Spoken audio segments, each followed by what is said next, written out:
Welcome everybody to my channel. Today we are doing a movie review on, she's technically not considered a Disney princess, but she is part of the Disney collective, whatever that means.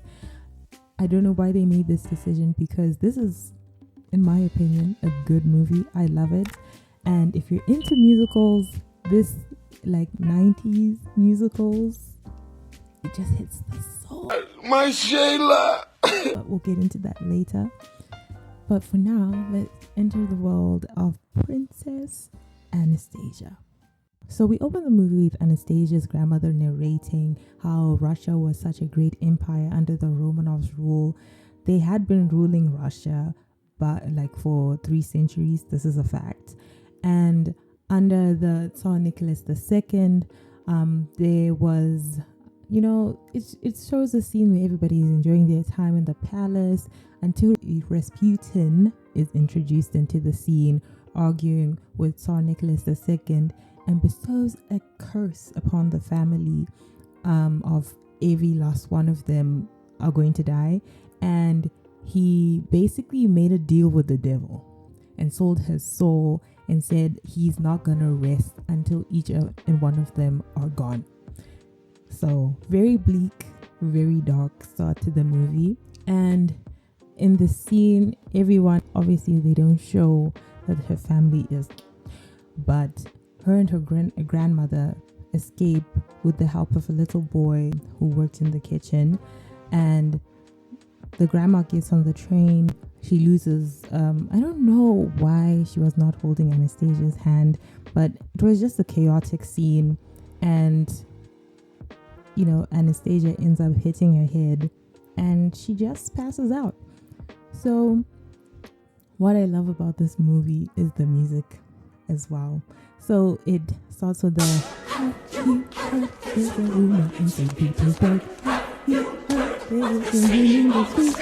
so the significance of the song is there's actually a rumor, according to historical events, that some of the Romanov family actually survived. But in this movie specifically, it's Anastasia who's rumored to be alive, because the grandmother who managed to escape to France is still looking for Anastasia, but also there's still a rumor of her being alive. And we move on to Princess Anastasia, who is leaving an orphanage, and she's supposed to start working at this fish farm. And now she's literally at a crossroads, and she starts singing my favorite song in the movie, Heart Don't Fail Me Now, Courage Don't Desert Me, Don't Turn Back Now That We're Here. Yeah, that one. It hits the heart. So basically she is debating on whether she should choose a path that is written in stone, working on the fish farm for the rest of her life, or to choose a path that is unwritten, unknown, where she goes to look for her grandma, who she doesn't even remember her name, so she goes by Anya, not Anastasia. But she knows there's someone who loves her and is looking for her in Paris, because her and her grandma her grandma gave her a present that's written together in Paris in the form of a necklace. So that's literally the only thing that she has that's attached to her family and gives her hope. So she asks for a sign. Anything. Give me a sign. Anything. And a dog shows up on her path and directs her basically to go on the unknown path. Now we meet Dimitri, who later on we find out in the movie was the boy from the kitchen who helped them escape. But he's holding auditions for an Anastasia that he can present to the queen. He has been doing this for a living because the grandma basically put a reward for 300 rubles. I'll try to find out what that translates to in today. So Anastasia goes to the train station. She doesn't know she needs an exit visa, and she meets a woman who's like, meet Dimitri. He will help. But you didn't hear it from me.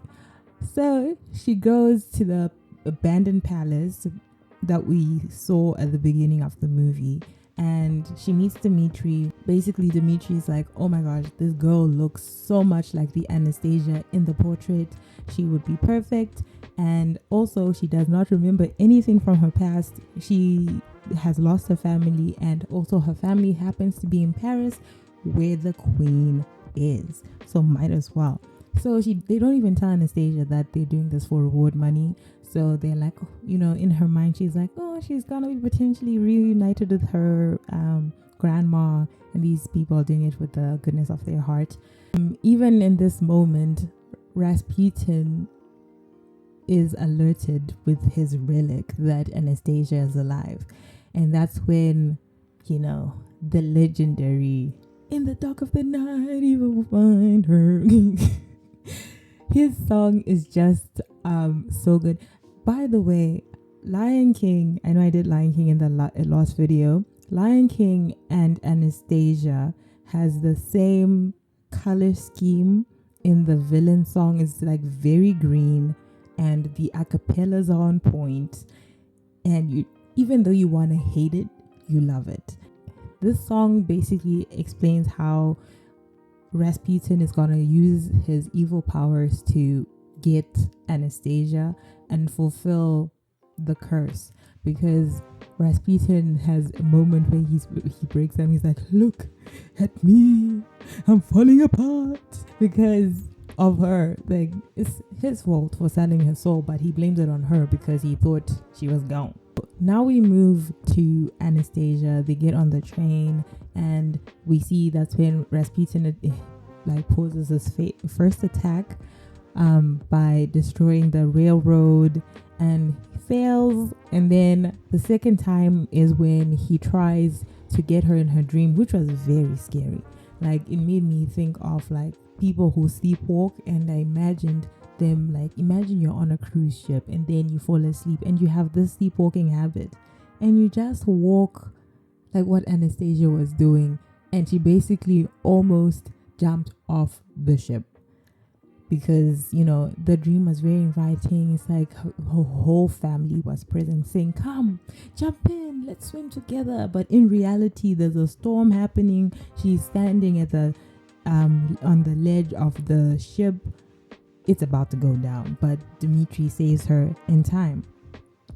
So at this point, Rasputin decides he's going to go to Paris himself, and if you want something right, do it yourself type of energy. Whilst Rasputin is getting himself ready to leave, Anastasia is on this journey to Paris from Russia, and now they're taking a bus. She finds out that they have to meet Sophie, who is a relative of the queen, the grandma, who basically vets the girls first before they meet the queen, because obviously since she's offered reward money, many people have tried to con the queen, so she just doesn't meet them directly anymore until they're proven to be through Sophie. So they sing the "If I can learn to do it, you can learn to do it." In that same song, she's learning about her lineage, and we have a moment where she's like, "And I recall this yellow cat," which they didn't tell her, which was also an Easter egg of, even though we know because the movie is called Anastasia, but it was an Easter egg for the characters to be like, okay, she actually might be the princess, but in that moment they don't catch it.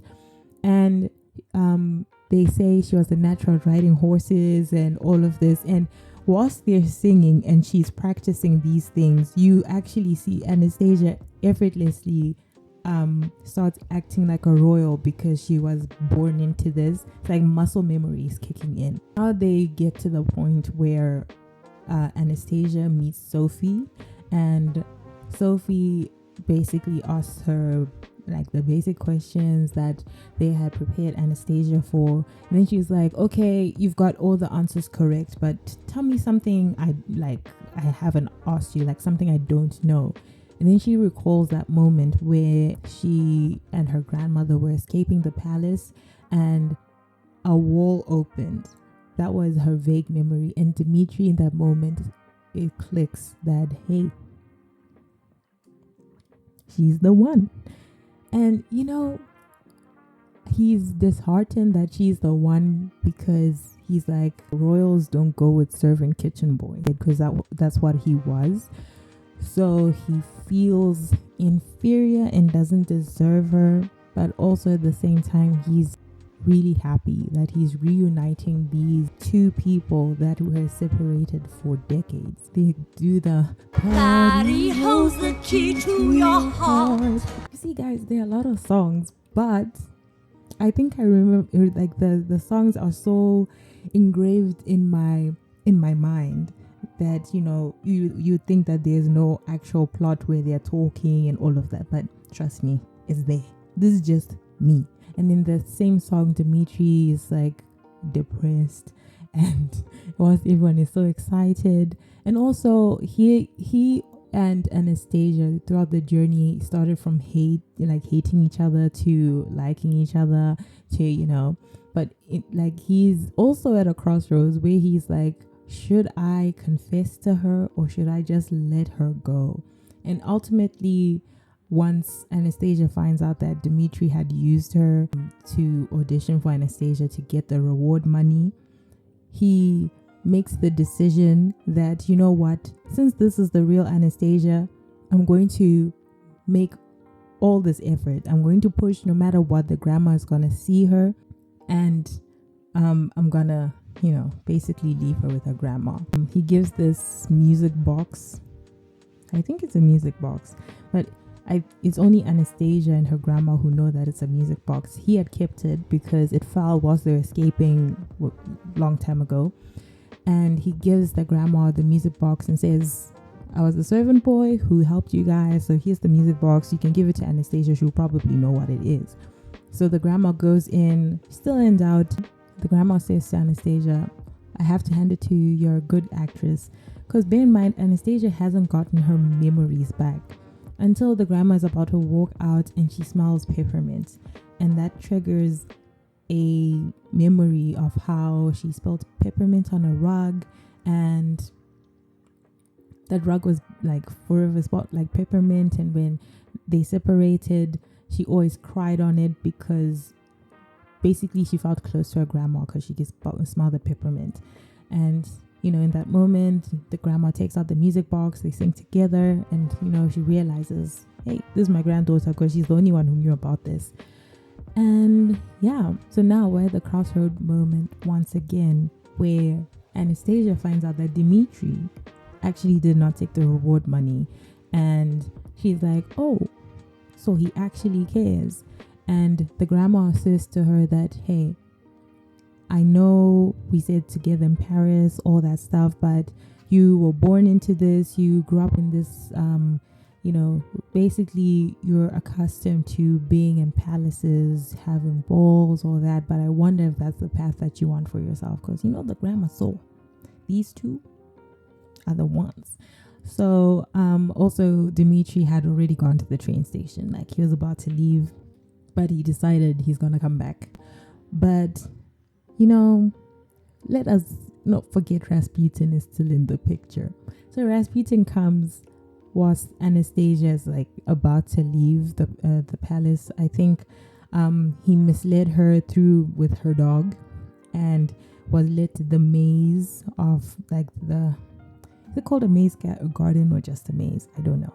So she's led to this maze where Rasputin confronts her, tries to kill her. Dimitri comes, saves her, or tries to save her. She saves him, and, you know, they decide. She writes her grandmother a letter saying, I have found it was really good meeting you. I'm gonna meet you again in Paris, but I think I found my path. And they basically eloped, and the grandma was happy about that. She's like, this is a happy beginning. What I find interesting about Anastasia is its relation to true events, because the Romanov family was actually legit, like they existed, and they ruled over Russia for 3 centuries. And the last ruler of the Romanov family was Tsar Nicholas II. He was known to be a weak and indecisive ruler. And on top of that, he married Queen Victoria's granddaughter, Alex, spelled with an I, later known as Alexandra, who hated Russian culture, and on top of that, she dabbled in mystic arts through Rasputin, who she very much, trusted would heal the only heir to the throne, who's the son Alexei. He had a hereditary disease known as hemophilia, also known as the royal disease, the one where your blood can't really clot. And I believe this disease is known very much to be in Queen Victoria's bloodline. Queen Victoria of the UK, by the way, the British Empire. I believe this disease is born from, incest, because the royal family in that time only married other royals, and at some point you're gonna be marrying your cousins.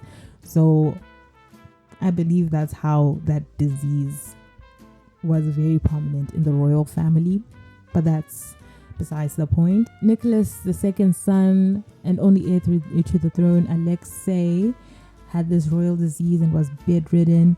And this is when Rasputin enters the chat. He was a Russian mystic whom Queen Alexandra believed could heal her son. The church leaders of Russia, as well as the Russian people, hated Rasputin, and it didn't help that he had incredible influence over the Romanov family, even politically.